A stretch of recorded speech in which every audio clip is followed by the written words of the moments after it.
feliz sábado. Sejam todos bem-vindos à Nova Semente, essa comunidade da Igreja Adventista do Sétimo Dia, que busca viver e proporcionar uma experiência real com Deus. Para você que não está aqui presencialmente, mas nos assiste pela internet, saiba que nós estamos aqui na Rua Cubatão, número 77, no bairro do Paraíso, em São Paulo. E se você estiver por perto, venha nos visitar, vai ser um prazer e uma grande alegria te receber em nossa comunidade. Não deixe também de nos seguir nas nossas redes sociais oficiais e de se inscrever neste canal do YouTube onde você está assistindo essa programação. Curta e compartilhe este vídeo para que você possa abençoar a vida de outras pessoas também. O nosso culto a Deus já começou e é Ele que oramos neste momento. Querido Deus, que nós possamos sentir a presença do Teu Espírito Santo neste lugar. Que a Tua graça e a Tua glória possam encher esse lugar. Esteja conosco durante esse sábado. Tudo isso te pedimos em nome do Teu amado Filho Jesus. Amém. Posso te convidar a cantar em pé essa canção? Vamos juntos levantar, cantar essa canção em pé?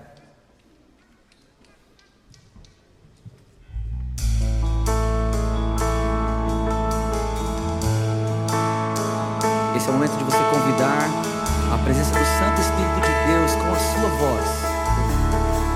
Cante junto comigo assim, ó. Não há nada igual, não há nada melhor a que se comparar, a esperança viva. Tua presença, Tua presença.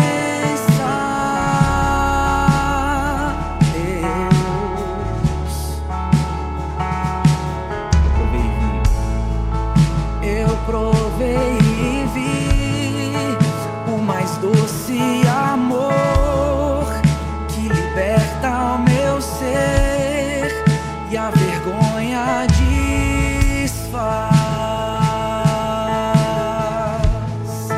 Tua presença. Pra gente já testar, agora eu quero ouvir só a igreja bem forte.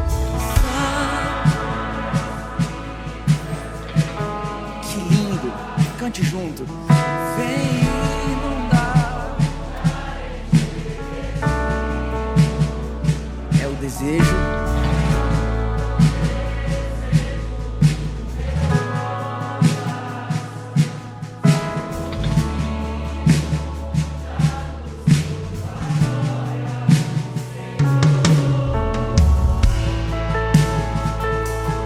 Você foi chamado para adorar o Senhor nessa manhã, sabe?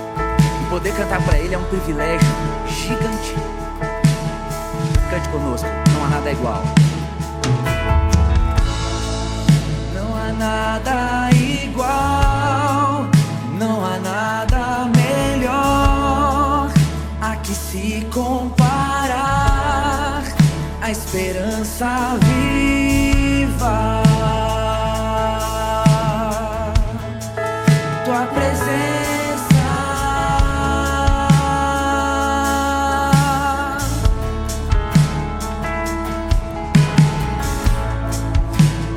Provei e vi o mais doce amor que liberta o meu ser e a vergonha desfaz.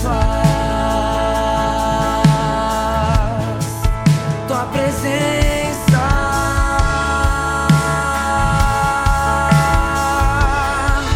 Santo Espírito, todos juntos. Santo Espírito, és bem-vindo aqui. Vem inundar, encher esse lugar. É o desejo do meu coração sermos inundados por Tua glória, Senhor.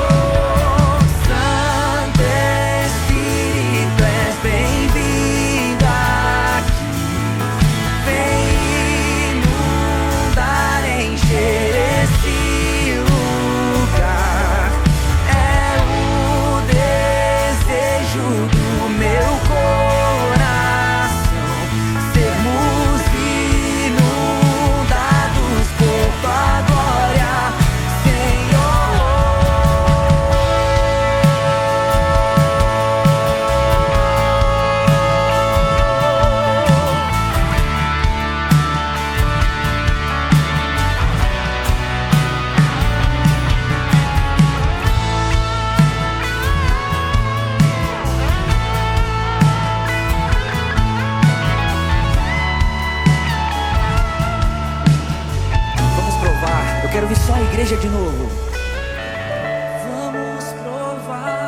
novo. Vamos provar.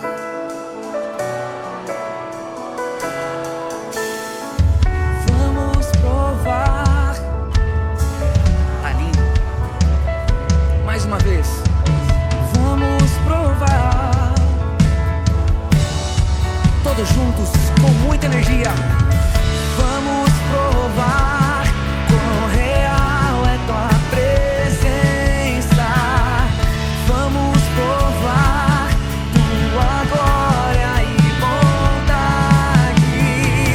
Vamos provar quão real é tua presença. Vamos provar tua glória e bondade.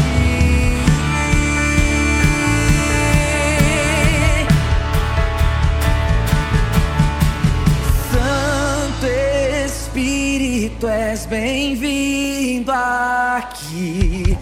Vem inundar, encher esse lugar. É o desejo do meu coração sermos inundados por tua glória. Santo Espírito, Santo Espírito, és bem-vindo aqui. Vem inundar, encher esse lugar.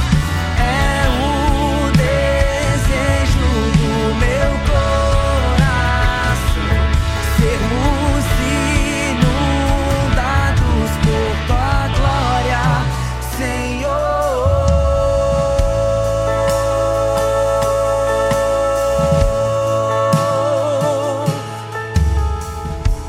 Louvado seja Deus.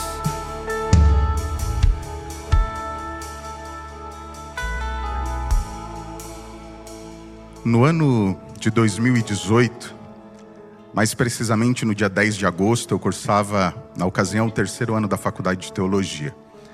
E nesse período minha esposa, ela lecionou durante os 4 anos no colégio ali do NASP.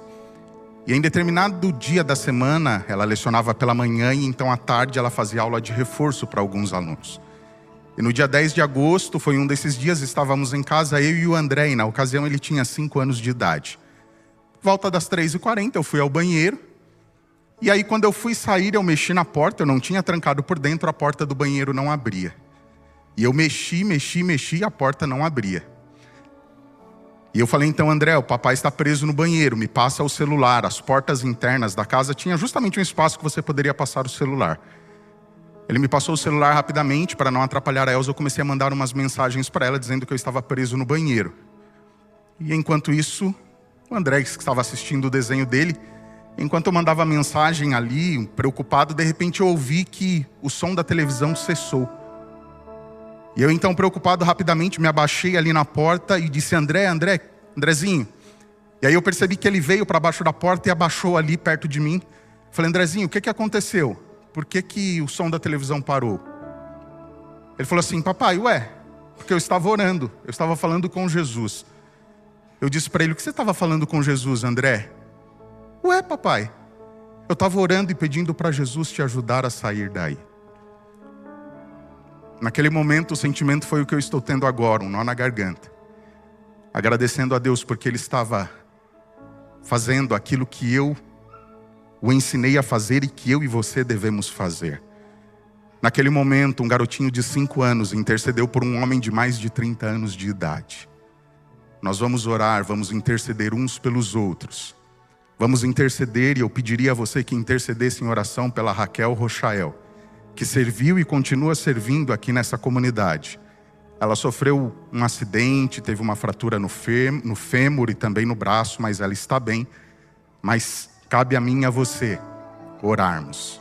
E o interessante da oração do Andrezinho é que, quando você percebe o que ele orou, foi uma oração objetiva, direta, mas que brotou do coração. Ajoelhemo-nos então para falar com Deus em oração.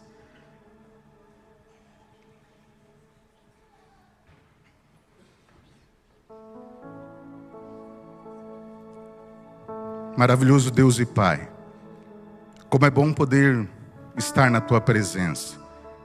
Como é bom poder estar reunidos aqui todos juntos, para prestar um culto em honra e glória ao Teu nome, comungarmos entre amigos e irmãos.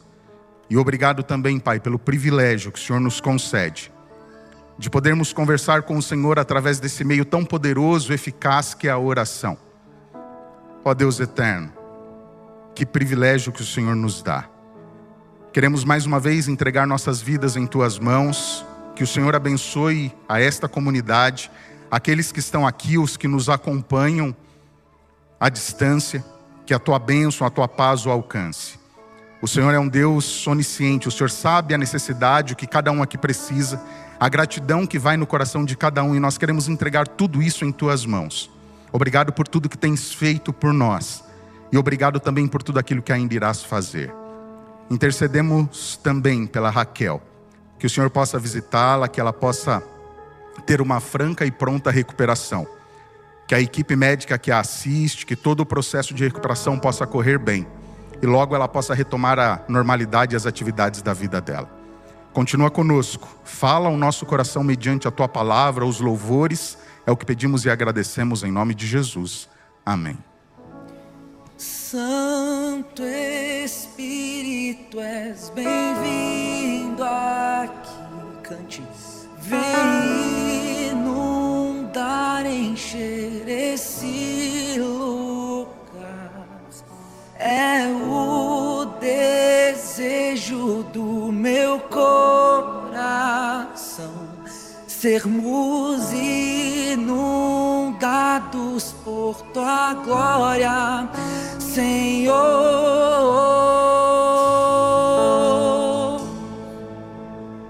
Amém, Senhor. Amém.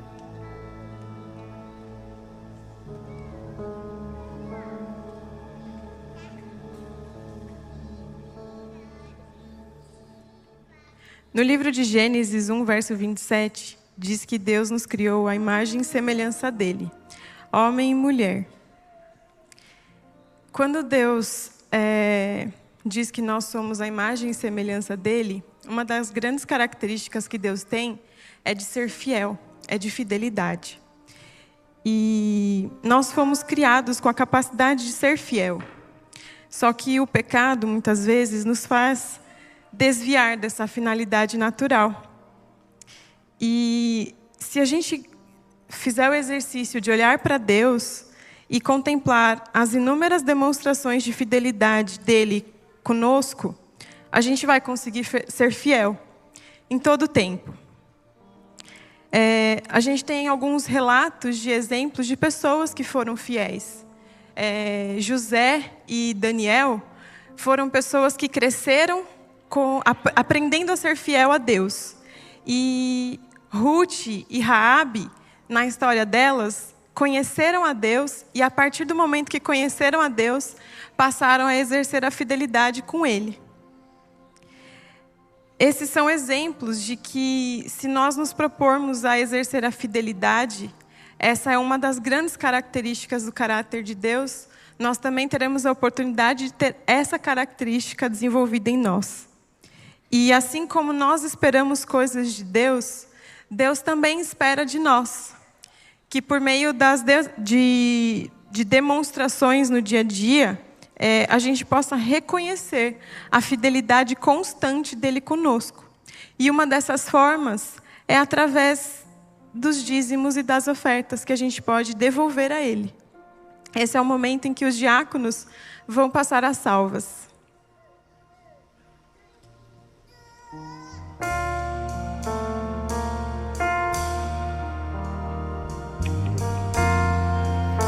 Essa canção fala sobre se entregar, sabe? Preciso me entregar, Senhor. Cante. Preciso a Ti me entregar. Preciso ouvir Tua voz a me falar.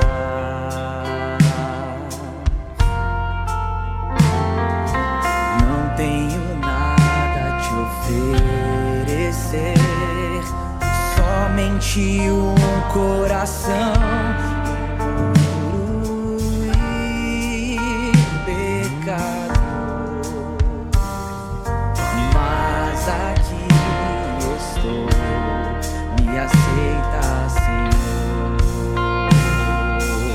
e Ele nos aceita. Toma os meus pensamentos, meus dons e meus bens.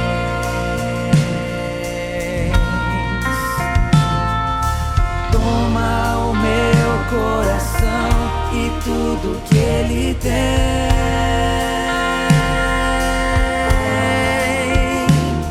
Renova, Senhor, meu viver. Derrama em mim teu amor. Quero pra sempre servir-te por onde for.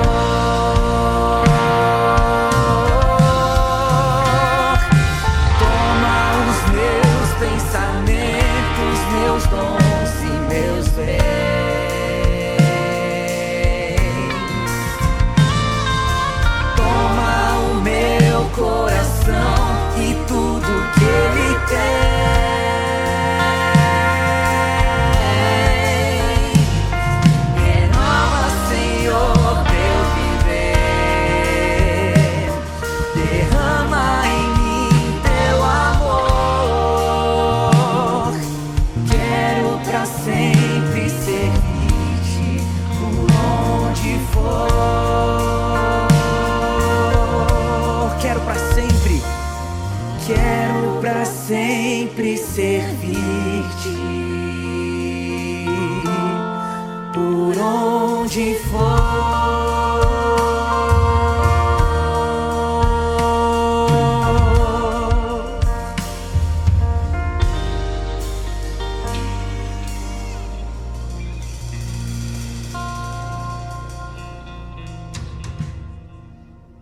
Senhor Jesus, muito obrigada, Pai, pela oportunidade que o Senhor nos dá constantemente de aprendermos com o seu exemplo a sermos fiéis, Pai. Perdoa as faltas que nós cometemos, Senhor. Receba os nossos dízimos e as ofertas, Senhor, para que eles possam ter a sua bênção e possam exercer a finalidade da qual eles precisam ser destinados, Senhor. Que os nossos corações possam se submeter a Ti, Senhor, diariamente, Pai, para que possamos olhar e contemplar a Ti, Senhor, sendo transformados por Ti, e para que possamos abreviar o nosso tempo neste mundo e acelerar o retorno e a grande oportunidade de contemplarmos a Ti, Pai. Obrigada em nome de Jesus. Amém. Amém. Todo ser que respira louve ao Senhor. Parece um clichê às vezes, a gente ouve isso tantas vezes, né? Mas a gente não para pensar nas bênçãos que a gente recebe ao longo da semana, no quanto Deus tem sido bondoso, paciente com a gente. Eu vou combinar uma coisa com você então. A gente vai cantar algumas músicas aqui, 3 se eu não me engano. E eu vou pedir para vocês se levantarem nessa, porque essa é animada, não dá para cantar música animada sentadinho. Então fique em pé, a gente vai cantar essa música se movimentando, levantando os braços, abraçando nossos irmãos. E na próxima a gente negocia, se vocês sentam, se ficam em pé. Mas essa aqui vai ser em pé, bem animados.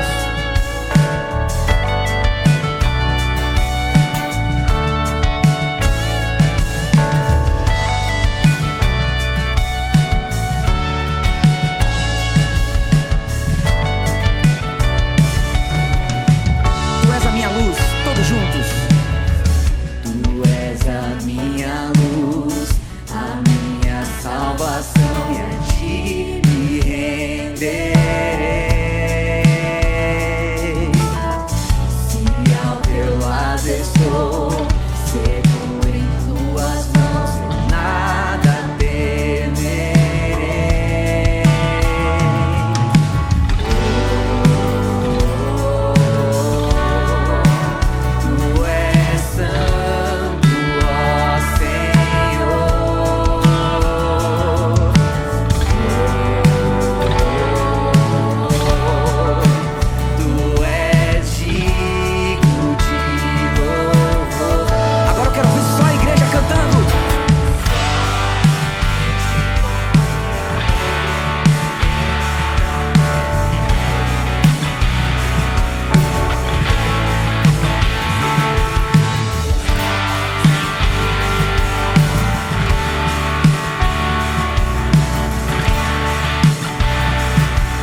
Jesus. E ele vem, vem Jesus.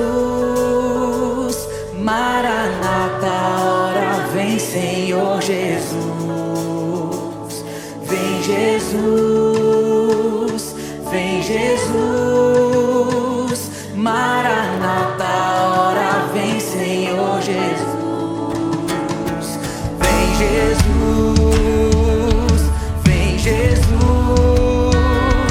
Maranata, hora vem, Senhor Jesus. Vem Jesus, vem Jesus. Maranata, hora vem, Senhor Jesus. Só em Ti confiarei, eu nada temerei. Em frente eu irei, pois eu sei que vivo estás, e um dia voltarás do céu pra nos buscar, pra sempre reinarás. Só em Ti, Senhor, só em Ti confiarei, eu nada temerei.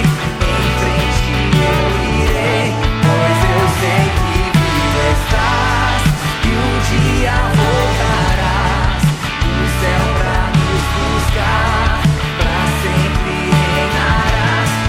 Aleluia.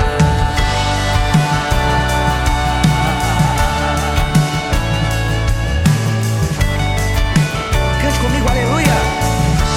Aleluia.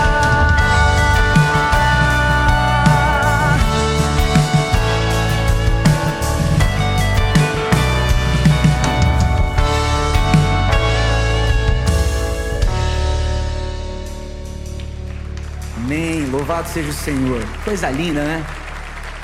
Eu prometi pra vocês, eu falei que a gente ia combinar isso. A gente vai cantar mais uma canção agora. Vocês querem cantar essa em pé ou sentados? Aqui é um negócio de democracia, né? Em pé ou sentado? Quem quer em pé? A Melina falou que é em pé, ela que manda no negócio, que então vai ser em pé. Vamos cantar juntos. Deus de Israel. Gente, eu amo essa canção. A gente fala o quanto Deus é grande através dela. A gente fala que Ele é o rei de tudo, que Ele é o dono de tudo. Ele é o Cristo, Ele é o nosso Salvador, Ele é o Pai da eternidade, é o Príncipe da paz. Cante pra Ele junto com a gente. Deus de Israel. Começa assim, ó. Deus de Israel, Cristo Jesus, habita em mim, habita em mim, Espírito luz. Mais uma vez. Deus de Israel, Cristo, Cristo Jesus, habita em mim, Espírito luz. Ele é grande, grande é o Teu nome, ó Deus de Israel, pois Tu criaste a terra e o céu. Hoje Tua glória invade meu ser. Aleluia, aleluia, aleluia, aleluia.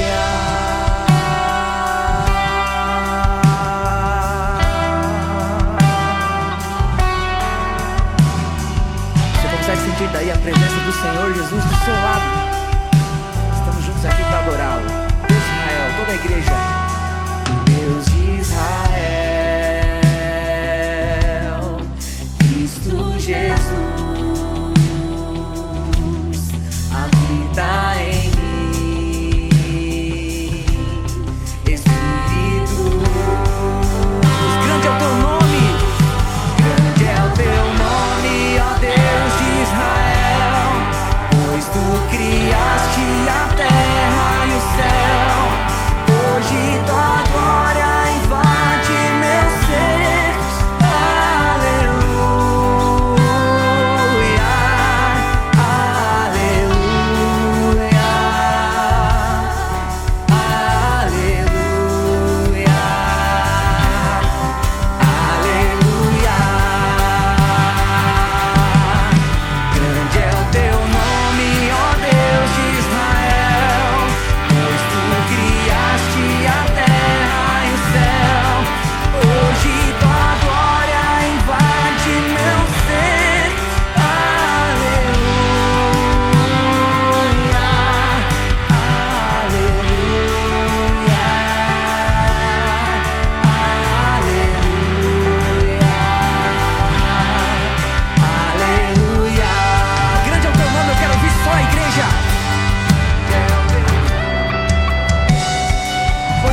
assim, ó. Deus de Israel. Deus de Israel, Cristo Jesus, habita em mim, Espírito luz.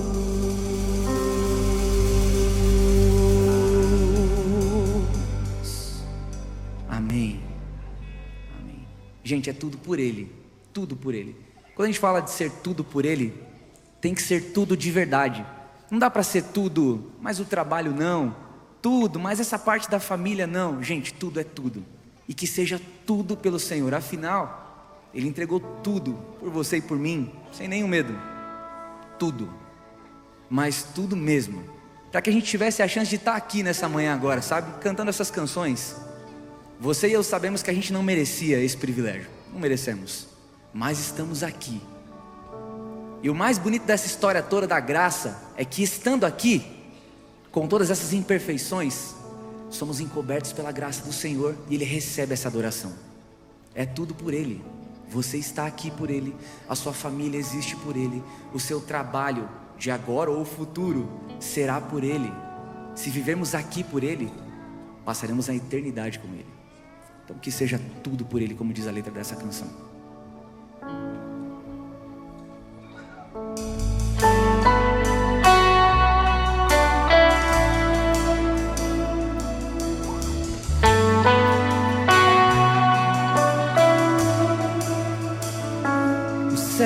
Proclamam as obras do Eterno, galáxias cantam de sua imensidão,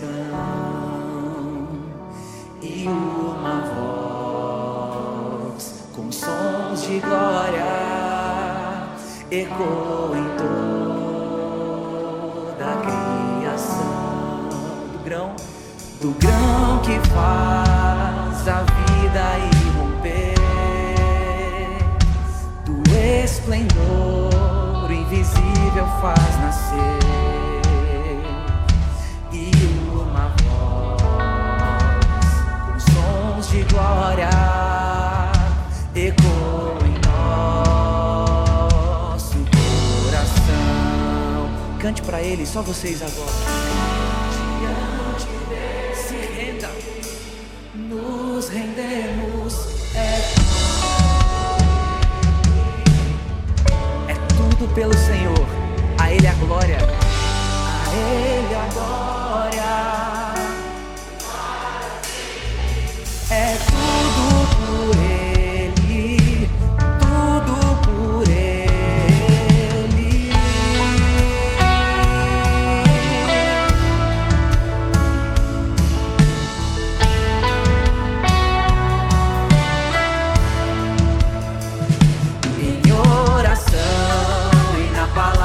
Seguiremos em um só corpo, rendidos à missão, e nossa voz com sons de glória irá romper a escuridão. Diante dele nos rendemos.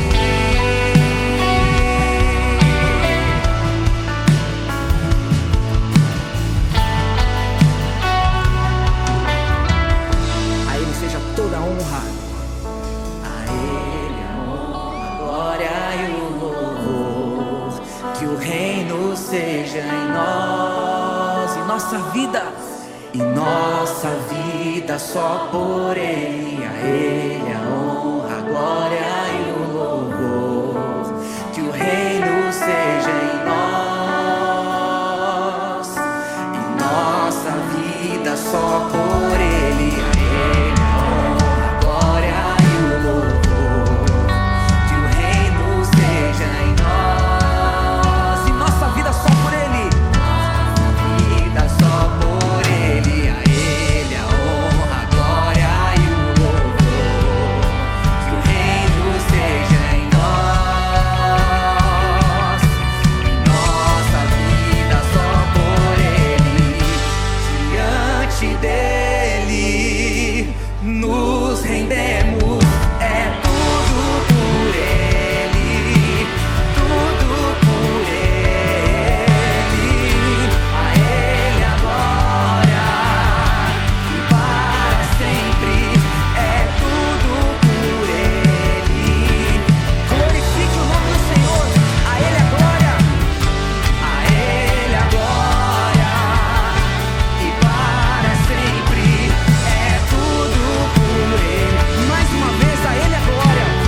Olha, eu não acreditei muito.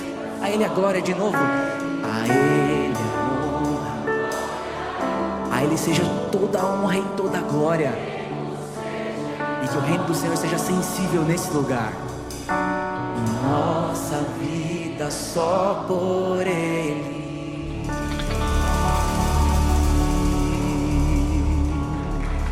Amém. Obrigado, Senhor.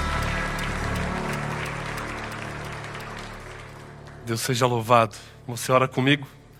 Querido Deus, nós te agradecemos pelo privilégio de estarmos reunidos aqui, conectados, onde quer que estejam os nossos amigos, e estamos fazendo isso no Teu nome, porque tudo é para o Senhor, tudo é pelo Senhor. Nós só existimos pela Tua bondade, pela Tua vontade, pela Tua misericórdia. E como é bom nos reunirmos aqui para reconhecermos o quanto o Senhor é bom. Continua conosco, Deus. Toca a nossa vida através da Tua palavra. Transforma o nosso coração e abençoa-nos com o Teu Santo Espírito em nome de Cristo Jesus. Amém.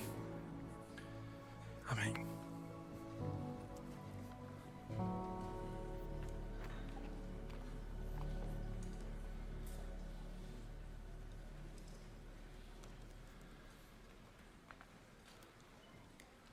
Que bom que você está aqui. E hoje uma grata satisfação de rever amigos que há tempo eu não vi. Pastor Jonas, a Agnes estão aí. Estou vendo o Giba ali. Estão em Rio Claro ainda? Amigos queridos de Rio Claro. Pastor Keidson, seja bem-vindo. Família toda do Daniel, meu grande amigo. Como é bom ver vocês, Dani. Quero ver você cantando aqui logo mais, hein? É muito bom receber todos vocês aqui. E é muito bom nós separarmos esse tempo no meio da loucura da nossa vida, da correria do dia a dia, para a gente se voltar para a palavra e sermos alimentados por ela. E eu espero que de fato hoje você possa ter um encontro com Jesus e que Ele possa falar ao seu coração e que você tenha uma experiência transformadora com Ele.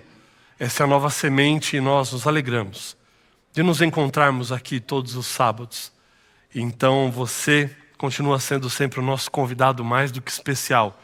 E você é convidado a também trazer os seus amigos para cá. Você que nos assiste pela internet, faça planos para que em algum momento você possa vir aqui ter essa experiência de louvor e de adoração junto conosco. Será um prazer receber você. Nós estamos no segundo episódio da série O Salvador, que é baseada numa declaração do próprio Jesus, quando Ele respondeu aos seus discípulos dizendo: eu sou o caminho, a verdade e a vida. E nós vamos entender a amplitude desse conceito, e já vimos como Ele é o caminho, e vimos na verdade que mais do que o caminho, Ele é o único caminho através do qual você pode obter a salvação, através do qual você pode ter a sua vida transformada. Hoje nós vamos falar sobre Ele sendo a verdade. Qual é essa verdade? Jesus, numa experiência bíblica, apresentou uma verdade muito preciosa para os seus discípulos, mas também uma verdade muito desafiadora, e nós vamos nos debruçar sobre isso. Qual foi essa verdade? Quais foram os resultados de Jesus colocar essa verdade? E verdade essa que Ele coloca diante de mim e de você hoje também. Então, se você tem aí a sua Bíblia, abra no Evangelho de João, no capítulo 6. Nós vamos estudar vários aspectos desse capítulo, um capítulo que é bem conhecido, mas eu quero tirar algumas lições preciosas, e nós vamos olhar para esse capítulo olhando para Jesus como nosso Salvador. O Salvador que tem uma verdade preciosa para colocar diante de mim e diante de você. Olha só o que estava acontecendo ali. Eu vou contar algumas partes, nós vamos ler outras partes. Jesus tinha ido para um lugar para ficar um pouco retirado com os seus discípulos. Ele queria ter um momento com eles, a sós. Mas eles estavam ali nas redondezas de Jerusalém, por conta da Páscoa. E aí foi inevitável que muitas pessoas fossem até Jesus para ouvi-lo. E o momento que era para ser só dele com os 12, acabou sendo o momento dele com uma multidão. A Bíblia diz que aproximadamente 5.000 homens estavam ali, porque eles não costumavam contar as mulheres e as crianças. Então, muito mais do que isso. Uma grande multidão foi para lá ouvir Jesus falar. Esse é um relato que vai ser contado pelos 4 evangelistas. E nos outros evangelhos você vai ter um pouco mais de detalhes a respeito do que estava acontecendo ali. João, ele é um pouco mais seletivo e vai direto ao ponto, mas outros evangelistas vão dizer que Jesus passou o dia inteiro conversando com essa multidão. Jesus começa a pregar no que provavelmente seria o período ainda da manhã, passa o horário do almoço e Jesus está pregando, está ensinando o povo e o dia está quase terminando. E o povo estava ali atento, ouvindo Jesus falar. Os discípulos começam a ficar preocupados porque a fome que começava a incomodar um povo incomodava eles também. E eles dão um toque para Jesus, dizendo: Jesus, despede o povo para que cada um volte para a sua cidade, para que cada um volte para a sua casa e providencie a sua própria comida. E Jesus lança um desafio para eles e diz: olha, por que vocês mesmos não alimentam o povo? Jesus estava prestes a ensinar uma grande lição ali. Você conhece a história, você lembra da história? 5.000 só de homens. Nós não conseguimos mensurar quantas mulheres e crianças haviam ali. Mas como você vai dar comida de última hora para tanta gente assim? E eles começam a tentar ver uma resposta que convencesse Jesus, ou então mostrar para ele que realmente não era viável isso acontecer. E eles dizem: Senhor, mas nem o dinheiro que nós poderíamos recolher aqui seria suficiente para alimentar todo mundo. E aí um dos discípulos aparece ali com um rapaz, um jovem que tinha trazido consigo 5 pães e 2 peixes. Eu fico pensando, o que ia no coração daquele discípulo? Porque a Bíblia não fala para nós. Eu não sei se aquele discípulo apresentou os 5 pães e 2 peixes porque ele já estava vislumbrando o milagre, ou se realmente aquilo era para, na proporção das pessoas, para a proporção do alimento, convencer Jesus de que não era um bom negócio e que não tinha como resolver. Como quem diz: eu vou mostrar que é só isso que a gente tem, e aí Jesus se convence e manda esse povo embora. Eu não sei o que estava no coração dele. Mas fato é que o que essa história vem mostrar para nós é que o pouco que a gente tem, se colocado nas mãos do Senhor, sempre será suficiente. Porque não dependemos dos recursos que temos, mas dependemos daquele que pode todas as coisas. Jesus recebe, e existe um detalhe, né? É dito ali que eram 5 pães de cevada. Por que essa especificação? Alguns teólogos dizem que esse era o tipo de comida das famílias mais humildes, mais pobres, porque não tinham muitos recursos. Então, o que lhes era possível fazer eram pães de cevada. E aqui abrindo um parênteses, porque esse não é o foco, mas é impressionante como muitas vezes são essas pessoas que estão dispostas a ajudarem mais, né? Quem sabe ele já vivia uma vida de escassez, tinha tão pouco, levou aquilo para passar o dia, quem sabe a Páscoa inteira, não sei. Mas ele dispõe disso, ele entrega isso, ele compartilha o pouco que ele tem, e nas mãos do Senhor, isso se torna algo abundante. E aí Jesus pede para que os discípulos orientem a multidão, para que se assentem em grupos, para que tudo fique organizado, para que as pessoas possam, enquanto isso, descansar também. Ele abençoa aquele recurso que tem nas mãos e começa a partir e dividir. E a multidão toda é alimentada com isso. Mas não só a multidão toda é alimentada com isso, como acontece algo que está descrito no verso 13 de João capítulo 6, onde diz assim: assim, pois, o fizeram, e encheram 12 cestos de pedaços dos 5 pães de cevada que sobraram aos que haviam comido. Jesus, com aqueles 5 pães e 2 peixes, alimentou uma multidão de mais de 5.000 pessoas, e ainda sobrou. E quanto sobrou? O suficiente para encherem quantos cestos? 12 cestos cheios. Eu não sei se você já se perguntou alguma vez, por que Jesus fez para sobrar? Por que Jesus não fez na medida do povo que estava ali? Por que sobrou? Você já parou para pensar nisso? Sabe por quê que Jesus fez para sobrar? Jesus não fez isso à toa, ou por acaso sobrou porque não deram conta de comer tudo. Não, foi intencional. Veja só o que Jesus está fazendo desde o começo. Nas mãos de quem Jesus colocou o problema para alimentar as pessoas? Dos discípulos. Eles trouxeram uma solução. A gente não sabe se já vislumbrando o milagre ou se de repente para convencer Jesus a não fazer mais nada e despedir o povo. Mas fato é que, tendo colocado aquilo nas mãos de Jesus, aquilo foi suficiente. E aí olha o processo que Jesus faz. Jesus podia sair entregando para cada um, mas não. Jesus toma do pão, divide o pão, multiplica o pão, coloca na mão dos discípulos. E aí o que os discípulos vão fazer? Os discípulos vão levar desse pão para a multidão. E agora qual é a intenção de Jesus? É que essa multidão leve esse pão também para outras pessoas. Agora a questão não é só levar esse pão para mitigar ou para minorar o sofrimento ou a escassez. Coloque-se agora no meio desse povo que ouviu Jesus e que viu do milagre e comeu desse pão. Agora imagina que você está levando desse pão para a sua casa para dar para alguém da sua família. Ou para qualquer pessoa que seja. Você não simplesmente entrega um pão desse. Sabe, eu não sei se tem alguém aqui que gosta de pães artesanais, aquela coisa bem elaborada, fermentação e tal. Tem gente que é tão fascinada nisso que quando vai te dar um pão desse e vai explicar para você, olha, foi feito assim, desse jeito, com esses ingredientes. Imagina esse pão de Jesus. A pessoa não ia entregar só o pão para matar fome, ela ia entregar o pão e entregar uma mensagem de vida dizendo, olha, esse pão que estou te dando não é qualquer pão. Você não sabe de onde veio esse pão. Você não sabe o que aconteceu. Esse pão veio das mãos de Jesus, mas eram só 5. E virou um monte para todo mundo. Eles iam falar a respeito daquilo que Jesus fez na vida deles. Daquilo que Jesus fez por eles. Essa é a ideia. Eu era pastor na Vila Olímpia há alguns anos.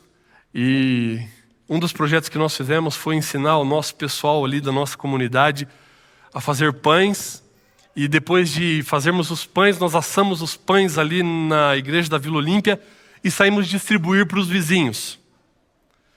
E aí nós fomos entregar, dizer para os vizinhos, olha, nós trouxemos um pão da nossa igreja para você e viemos dizer que nós estamos orando por você.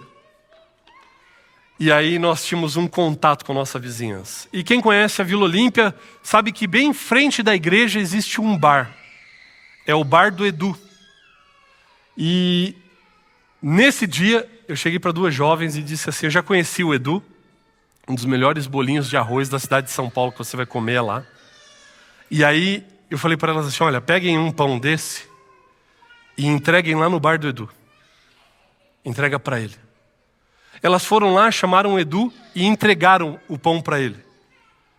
E aí eu resolvi algumas coisas ali dentro da igreja. Quando eu estou saindo, para ver como é que estavam as visitas ali aos vizinhos, eu olhei e sabe o que o Edu estava fazendo? O Edu estava com o pão que a gente fez ali na igreja, passando de mesa em mesa dos clientes, cortando o pão e entregando para eles. E aí eu fui lá, não aguentei, fui lá. Falei, e aí Edu, gostou do pão? E aí ele entregando para um casal que estava numa mesa, o casal falou assim, não, esse pão é daquela igreja ali. Aí o Edu falou assim, não, esse aqui é o pastor da igreja.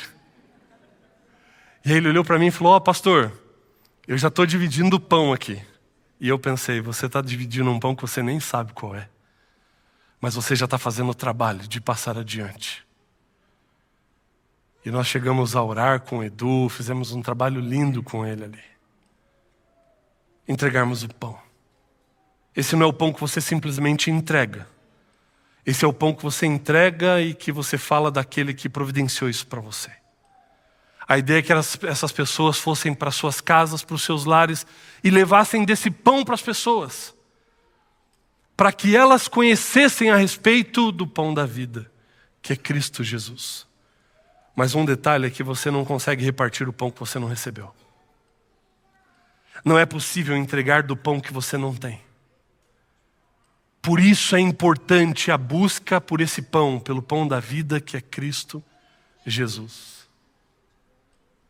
Aconteceu esse milagre. Agora olha o que aconteceu no coração de muitas pessoas ali, verso 14 e 15. Vendo, pois, os homens o sinal que Jesus fizera, disseram: este é verdadeiramente o profeta que devia vir ao mundo.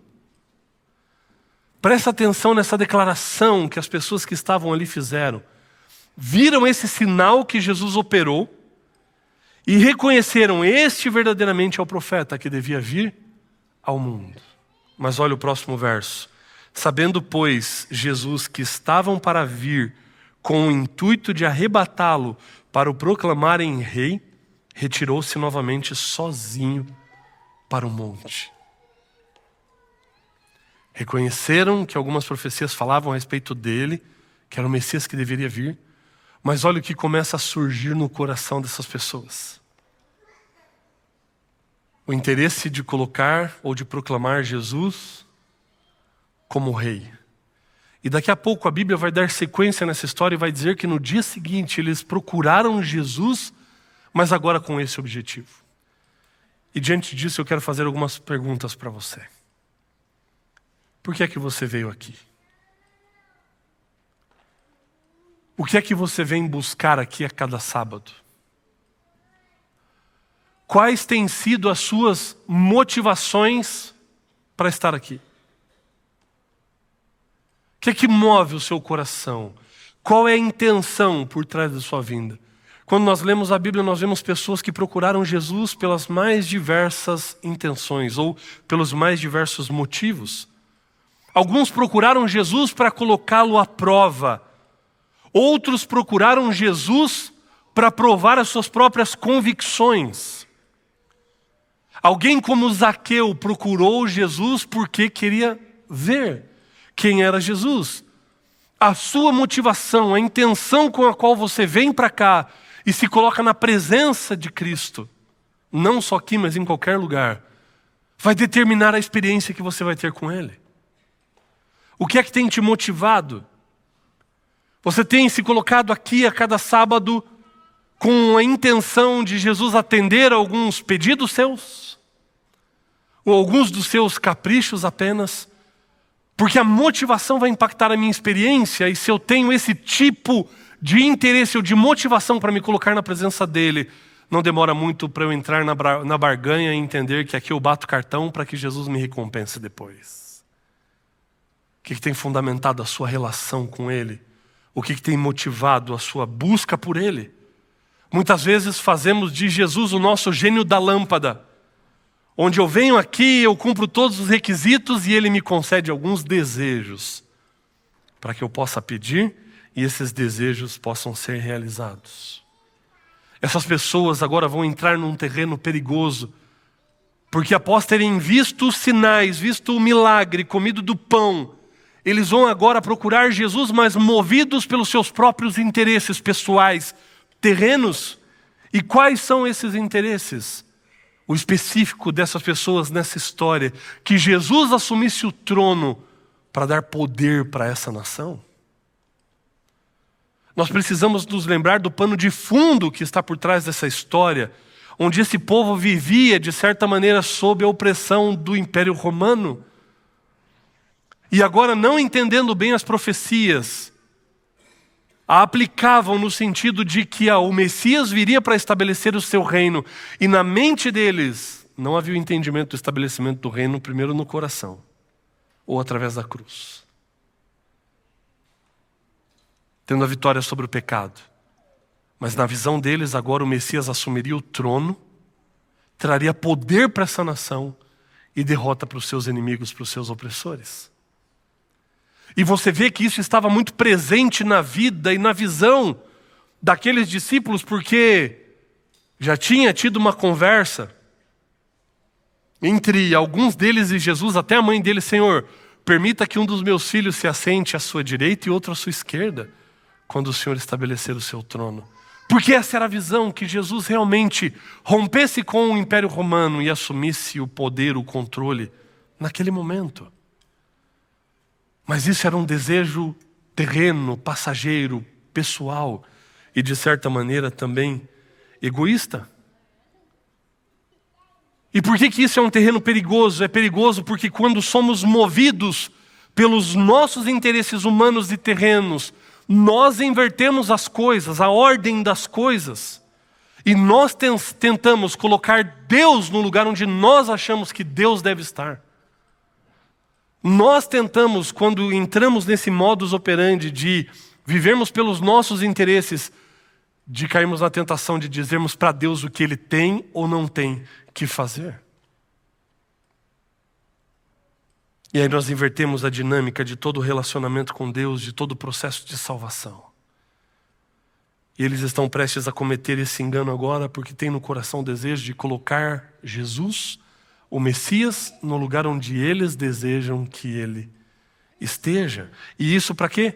Para atender alguns dos seus desejos, dos seus pedidos, dos seus anseios. Foram com interesses humanos para falarem com Jesus. E aí a história vai continuar. Tem uma parte onde Jesus vai andando sobre o mar durante a noite para encontrar os outros discípulos. Nós já vamos voltar nessa parte daqui a pouquinho. Vamos pulá-la por enquanto e nós vamos chegar até o verso 25. Porque eles foram até onde comeram o pão, Jesus não estava mais ali, não viram os barcos também, deduziram que Jesus tinha atravessado o mar, então eles vão para o outro lado do mar, vão para Cafarnaum atrás de Jesus, e o verso 25 diz, e tendo-o encontrado no outro lado do mar, lhe perguntaram, mestre, quando chegaste aqui? E é interessante o diálogo que vai começar a acontecer aqui. Eles chegam com uma conversinha mole assim, né? Ah, Senhor, quando o Senhor chegou aqui? E por que eles dizem isso também? Porque na noite anterior, Jesus tinha encontrado com seus discípulos andando por sobre as águas. E aí Mateus vai descrever toda aquela cena de Pedro tentando ir até Jesus, falando, Senhor, então ordene que eu vá até o Senhor. Ele vai, começa a afundar, Jesus o salva. Isso era o comentário de Cafarnaum na manhã seguinte. Todo mundo estava assim, nossa, mas ontem Ele multiplicou os pães, alimentou a multidão. Hoje a conversa é que Ele andou sobre as águas. De fato, a gente tem que proclamar Ele como nosso rei. Por quê? Porque imagina alguém com esse poder, o que não pode fazer pela nação de Israel? Você imagina alguém que pode alimentar um exército inteiro com 5 pães e 2 peixes? Baixo custo, manutenção garantida. Poder para andar sobre as águas? Nós vamos ser invencíveis, imbatíveis. E quando eles começam a perguntar, Senhor, quando o Senhor chegou aqui? Para introduzir uma conversa, Jesus já corta logo no começo e já vai naquilo que é importante.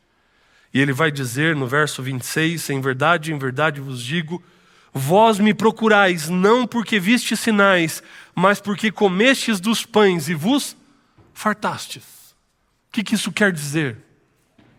Jesus está dizendo o seguinte, olha, vocês estão me procurando porque comeram do pão e têm esse interesse pessoal, terreno no coração de vocês. Não foi por causa dos sinais, mas por que Jesus faz essa distinção entre o comer do pão e os sinais? Porque o comer do pão é o benefício, e eles estavam olhando para isso, qual é o benefício de ter Jesus nessa posição? Mas qual é a relação com o sinal? Os sinais, os milagres que Jesus fazia, era o que o identificavam como o Messias prometido. Então o que Jesus está dizendo é, vocês estão vindo aqui pelo benefício que vocês podem ter, isso é pessoal, é terreno. Vocês não estão me procurando porque vocês me reconhecem como Salvador de vocês. Vocês querem me colocar nessa posição para atender os interesses egoístas de vocês. Não é para que eu de fato reine sobre a vida de vocês. E aí eles vão se aprofundar numa conversa que aparentemente fica meio confusa, mas a gente vai procurar entender um pouco disso agora. E aí Jesus vai dizer o seguinte, trabalhai, não pela comida que perece, mas pela que subsiste para a vida eterna, a qual o Filho do Homem vos dará, porque Deus, o Pai, o confirmou com o seu selo. Jesus está dizendo, vocês estão colocando esforços naquilo que vai passar. Quando na verdade vocês deveriam se esforçar por aquilo que subsistirá para sempre. Em outras palavras, Jesus está dizendo: vocês estão vindo aqui e estão se esforçando pelo aqui e pelo agora, quando vocês deveriam se esforçar pelo reino eterno e definitivo. O aqui e agora na mente deles era o quê? Serem libertos da opressão do Império Romano. Mas Jesus estava interessado em libertá-los da opressão do pecado para sempre. A obra que eles estavam pretendendo era imediata, momentânea e passageira. A obra que Jesus estava intentando era eterna, completa e suficiente. E aí Jesus está dizendo para eles: olha, não é isso que vai resolver o problema de vocês, não é isso que vai resolver o problema desse mundo, porque as coisas, os problemas desse mundo não se resolvem com soluções desse mundo. Não é assim que se resolve o problema do pecado. Jesus estava olhando para a eternidade, enquanto eles estavam olhando para o aqui e para o agora. Agora vejam, quando Jesus coloca essas coisas diante deles e diz: pensem naquilo que eu posso fazer para a eternidade, eles vão questionar, dizendo no verso 30, que sinal fazes para que o vejamos e creiamos em ti? Quais são os teus feitos? Eles começam a ficar incomodados com essa conversa, porque Jesus começa a frustrar o plano terreno deles, o plano pessoal deles. E eles começam a dificultar tudo para Jesus ali. Agora veja só o que eles colocam e a artimanha da argumentação deles. Quais são os teus feitos?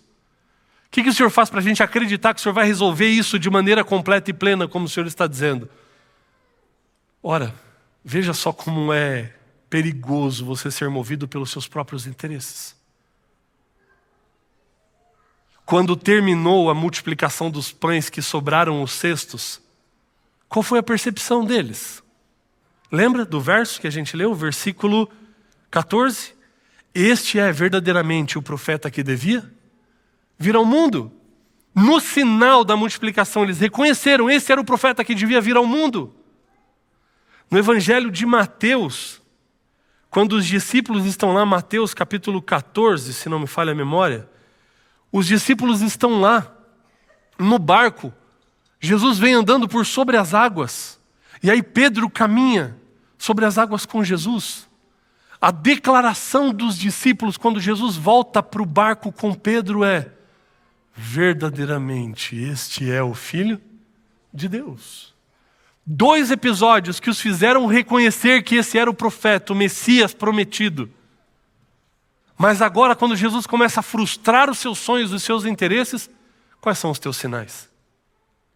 O que o Senhor tem feito? E aí eles vão usar aquilo que estava na mente deles. E nós não podemos perder de vista o contexto para a gente entender o que Jesus vai falar com eles agora. Porque eles vão usar um argumento e eles vão dizer assim, para Jesus no versículo 31. Nossos pais comeram o maná no deserto, como está escrito, deu-lhes a comer pão do céu. Replicou-lhes Jesus: em verdade vos digo, não foi Moisés quem vos deu o pão do céu. O verdadeiro pão do céu é meu Pai quem vos dá. Porque o pão de Deus é o que desce do céu e dá vida ao mundo. Então lhe disseram: Senhor, dá-nos sempre desse pão. Eles não tinham entendido ainda, ou não queriam entender, e Jesus vai declarar para eles no verso 35, eu sou o pão da vida. O que vem a mim jamais terá fome, e o que crê em mim jamais terá sede. Porém, eu já vos disse que, embora me tenhais visto, não credes. O problema é esse: vocês estão olhando para os interesses de vocês, para aquilo que vocês querem, mas não estão olhando para mim como deveriam olhar, como Messias. Todo aquele que o Pai me dá, esse virá a mim, e o que vem a mim, de modo nenhum lançarei fora.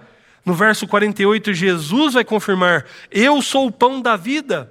Verso 51, eu sou o pão vivo que desceu do céu. Se alguém dele comer, viverá eternamente. O pão que eu darei pela vida do mundo é a minha carne. Disputavam, pois, os judeus entre si, dizendo: como pode esse dar-nos a comer da sua própria carne? Respondeu-lhe Jesus: em verdade vos digo, se não comerdes a carne do Filho do Homem e não beberdes o seu sangue, não tendes vida em vós mesmos. Quem comer a minha carne e beber o meu sangue tem vida eterna, e eu o ressuscitarei no último dia, pois a minha carne é verdadeira comida e o meu sangue é verdadeira bebida. Quem comer a minha carne e beber o meu sangue permanece em mim e eu nele.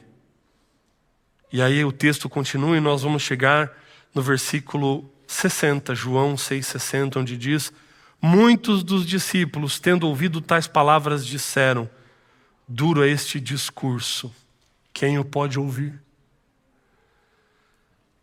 Eles começam uma discussão a respeito daquilo. Qual era o desejo do coração deles? Colocarem Jesus como rei para libertá-los da opressão do Império Romano. Serem a nação mais poderosa da terra. Tendo Deus no lugar onde eles gostariam de colocá-lo, para que ele pudesse servir aos seus interesses, às suas vontades, aos seus anseios pessoais e terrenos. Mas aí Jesus começa a dizer para eles uma grande, porém dura verdade. Verdade essa que Jesus vai dizer em outros momentos do seu ministério também. Porque Jesus nunca prometeu que seria fácil. Jesus nunca prometeu uma vida sem dificuldades, sem desafios, sem problemas ou adversidades.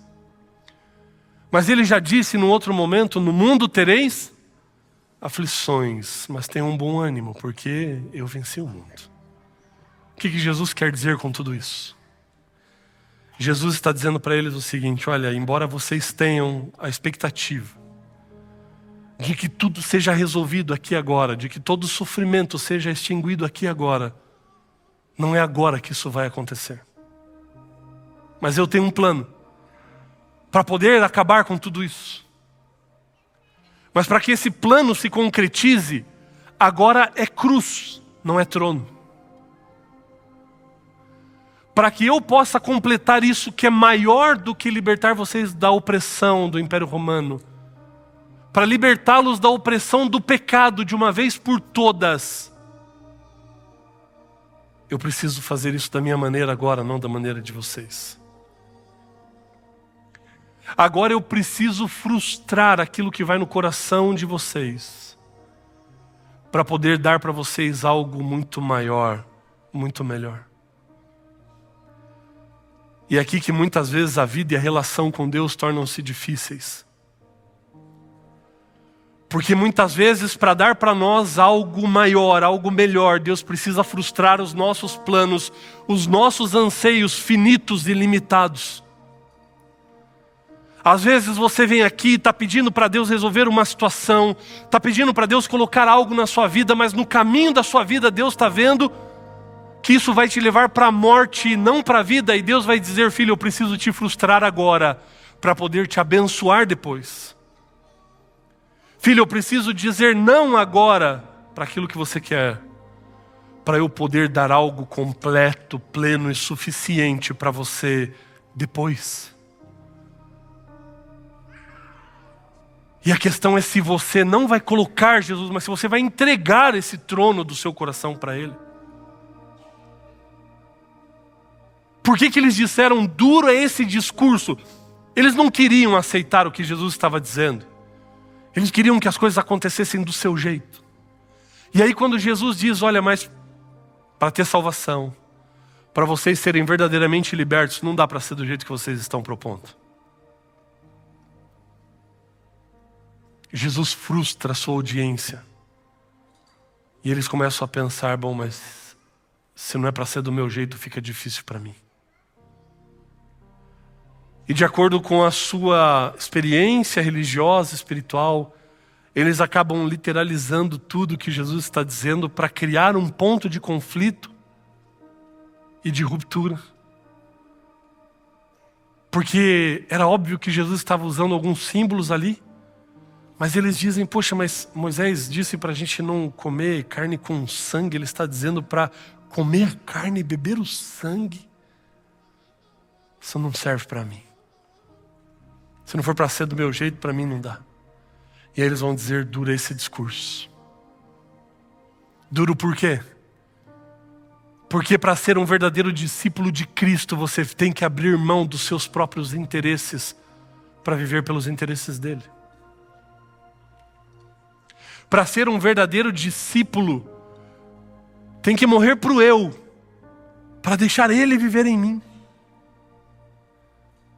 E eu tenho que entender nesse processo que as manifestações de Deus na história da humanidade, elas têm o propósito de revelar para nós lampejos do que é a plenitude do seu reino, que foi estabelecido nesse momento no coração, mas o será plenamente quando Cristo Jesus voltar e só lá. O que Jesus está dizendo para eles é: vocês estão buscando vida onde não há vida. Vocês estão buscando solução onde não há solução. Não há nada nesse mundo que possa prover uma solução para os problemas desse mundo causados pelo pecado. A solução para os problemas desse mundo reside na pessoa de Cristo Jesus. Nós não vamos conseguir eliminar nesse mundo o problema da pobreza, o problema do preconceito. Isso significa que a gente não deve fazer nada? Não. Nós somos chamados a agir, a minorar o sofrimento, a dor. Mas eu não posso colocar as esperanças de que a solução está nisso, porque não está. A solução plena, completa e definitiva está no Cristo que virá e que colocará um fim em todas essas coisas. E é por isso que Paulo vai dizer em Romanos 8,18: eu tenho por certo de que os sofrimentos do tempo presente, eles não podem ser comparados com a glória que há de ser revelada em nós. O que Jesus estava dizendo para eles naquele contexto específico é: vocês estão querendo ser libertos da opressão do Império Romano. Eu estou querendo libertar vocês da opressão do império do pecado. Eu estou querendo libertar vocês de toda a dor e de todo sofrimento para sempre. Só que isso só vai acontecer se for do meu jeito, diz Jesus. Dura esse discurso, quem o pode ouvir? E sabe o que aconteceu naquele momento? Versículo 61, mas Jesus, sabendo por si mesmo que eles murmuravam a respeito de suas palavras, interpelou-os: isto vos escandaliza? Que será, pois, se virdes o Filho do Homem subir para o lugar de onde primeiro estava? O Espírito é o que vivifica, a carne para nada aproveita. As palavras que eu vos tenho dito são Espírito e são vida. Eles não entenderam ou não quiseram entender o que Jesus estava dizendo, e a relação é muito clara. Jesus partiu do ponto onde eles estavam, e olha o que Jesus estava querendo dizer o tempo todo. Eles disseram: quais são os teus sinais? Prova para mim que esse é o teu plano, acabar com isso de uma vez. Porque é o seguinte: Moisés libertou o nosso povo, os nossos pais do Egito, e levou-os a Canaã. E nesse processo, nesse caminho, deu-lhes o maná, o pão que caía do céu. E o maná foi o que os sustentou desde o Egito até Canaã. O que Jesus está dizendo para eles é o seguinte: ok, esse maná que Moisés deu para o povo no deserto, quem deu na verdade foi o meu pai. Mas ele deu, sabe para quê? Para que isso apontasse para mim. Porque se o maná foi o que ajudou vocês a se manterem do Egito até Canaã, eu sou o pão da vida. Sou eu que vou mantê-los para libertá-los dessa terra para Canaã celestial. Agora vocês querem viver da sombra, da representação, ou vocês querem viver da realidade? O que Jesus escancara diante deles é aquilo que Ele pode fazer. O maná, embora tenha vindo do próprio Deus para um momento circunstancial e terreno, Cristo Jesus para um momento eterno, definitivo. Ele é o pão da vida. Por isso, nessa jornada, para você ser liberto dessa terra, da opressão que nós vivemos nessa terra, e vivermos a libertação de chegarmos a Canaã celestial, precisamos comer do pão da vida. E aqui Jesus já estava apontando para os símbolos que Ele deixaria na última ceia com seus discípulos. Comer da carne, beber do sangue, símbolo da entrega e do pagamento do preço do pecado. Não podia ser diferente. O pecado que nos oprime exigia um preço, e para esse preço ser pago, precisava de cruz e não de trono. Jesus precisava frustrar o desejo do coração daqueles discípulos para poder prover para eles algo muito maior, para poder coroá-los por toda a eternidade. Durante esse discurso de entrega, de abnegação, de submissão, versículo 66, à vista disso, muitos dos seus discípulos o abandonaram e já não andavam com ele. Então, perguntou Jesus aos 12, porventura quereis também vós outros retirar-vos? Muitos deixaram de seguir Jesus porque eram movidos por outros interesses. E aí Jesus olha para os 12 e diz, e vocês não querem ir também? Esse é o momento. Está aí a deixa. E aí, Pedro vai dar uma das respostas mais belas da Bíblia. Respondeu-lhe Simão Pedro, Senhor, para quem iremos? Para quem iremos? Tu tens as palavras da vida eterna.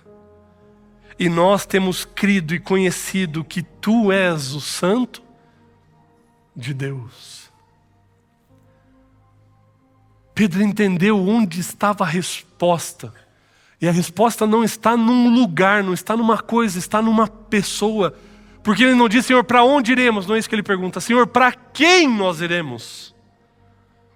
Porque o Senhor é o caminho, o Senhor é a verdade, o Senhor é a vida. E o que Jesus está querendo dizer para mim e para você, e que quis dizer para esses discípulos é, não há vida nesse mundo. A vida só pode ser encontrada nele. Não há verdade nesse mundo, a verdade só pode ser encontrada nele. Não há outro caminho que te leve à salvação a não ser ele. Não há vida e não há salvação no seu trabalho, há vida nele. Não há vida no bloquinho de carnaval por aí, há vida nele. Não são nas realizações, nas conquistas desse mundo que está a vida ou que está a verdade, porque a vida e a verdade estão nele. Para quem iremos? Onde você tem procurado vida? Qual tem sido a fonte de verdade da sua vida e da sua experiência? Ele é o caminho, a verdade e a vida. E ninguém mais. É por isso que Ele é o nosso Salvador. É por isso que nós precisamos dEle, para que através dEle possamos ter solução plena e completa para todos os problemas da nossa vida. É por isso que nós precisamos de um Salvador. Cristo Jesus. Eu quero chamar os amigos do louvor. Eles vão encerrar cantando essa música juntamente conosco. Você começou a aprendê-la na semana passada. E você pode cantar conosco. Declare para Jesus o quanto você o deseja como seu Salvador, pessoal. Abra o teu coração. Deixa Ele tocar a sua vida. E declara para Ele que você entende que não há nada nesse mundo que possa ser resposta ou solução, mas que só existe vida e verdade nele.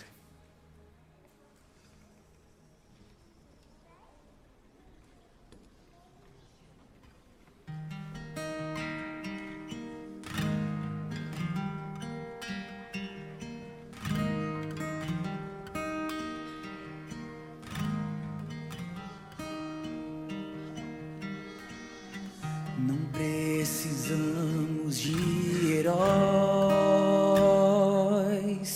nem mitos ou estrelas, nem armas ou bandeiras sociais. Me ajude, canta junto comigo.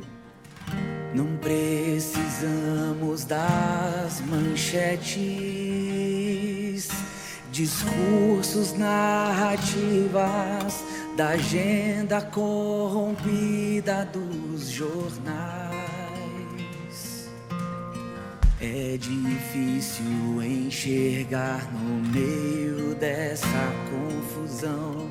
A fumaça desse mundo embaça o coração, mas é de um Salvador. Nós precisamos de um Salvador que reine sobre todos, glorioso e triunfante, que lute por justiça, justiça de seu sangue. Sim, um Salvador. Nós precisamos de um Salvador.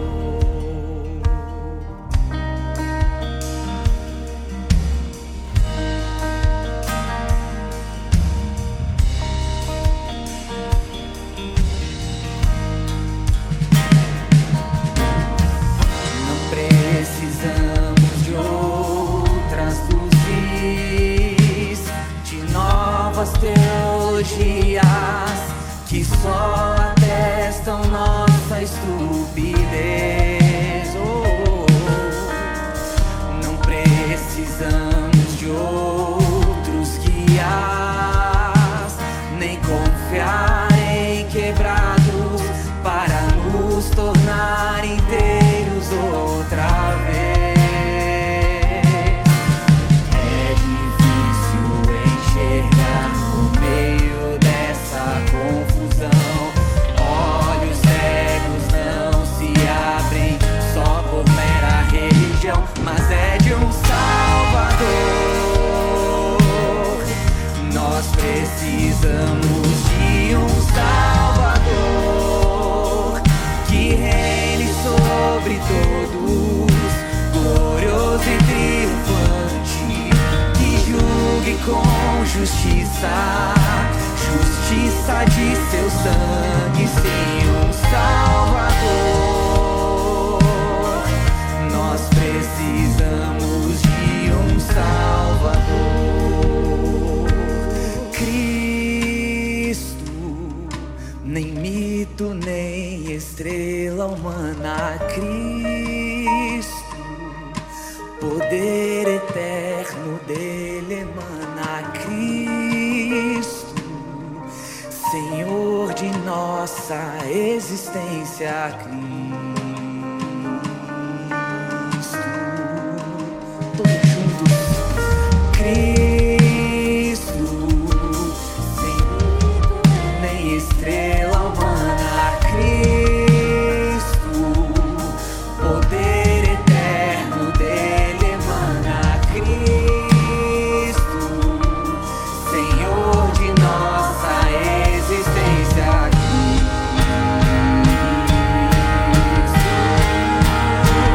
Ele é o Salvador, a quem clamamos. Sim, o Salvador, que reina sobre todos, glorioso e triunfante, que julga com justiça, justiça de seu sangue. Sim, o Salvador, suficiente é o Salvador, tão desejado o Salvador. Nós precisamos desse Salvador.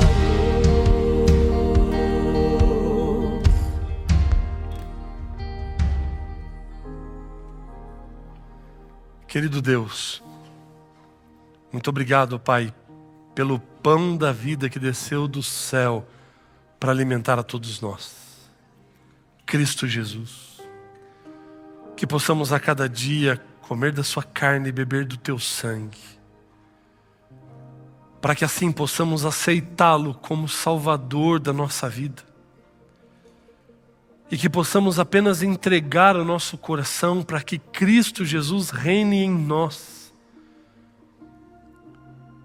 Para que seja a tua vontade que impere e não a nossa. Para que sejam cumpridos os teus planos e não os nossos. para que haja vida, verdade e salvação por meio de Cristo Jesus na vida de todos nós. Dá-nos desse pão todos os dias, ó Pai, e que ao nos alimentarmos dele, possamos transmitir, compartilhar de Cristo Jesus às pessoas à nossa volta e que sejamos salvos por esse Cristo que entregou a sua vida, derramou o seu sangue por cada um de nós, e que tenhamos hoje essa certeza de que Cristo Jesus está no trono do nosso coração e que um dia voltará para colocar um fim em toda a opressão causada pelo pecado, que nos fará livres completamente por aquilo que fez na cruz do Calvário e por aquilo que faz no nosso coração hoje. Muito obrigado pelo sacrifício de Cristo, pelo pão que desceu do céu, em nome de Cristo Jesus. Amém. Essa é a nova semente, uma experiência real com Deus, e que essa experiência, sábado a sábado, possa transformar a sua vida e nos transformar cada vez mais semelhantes a Cristo Jesus.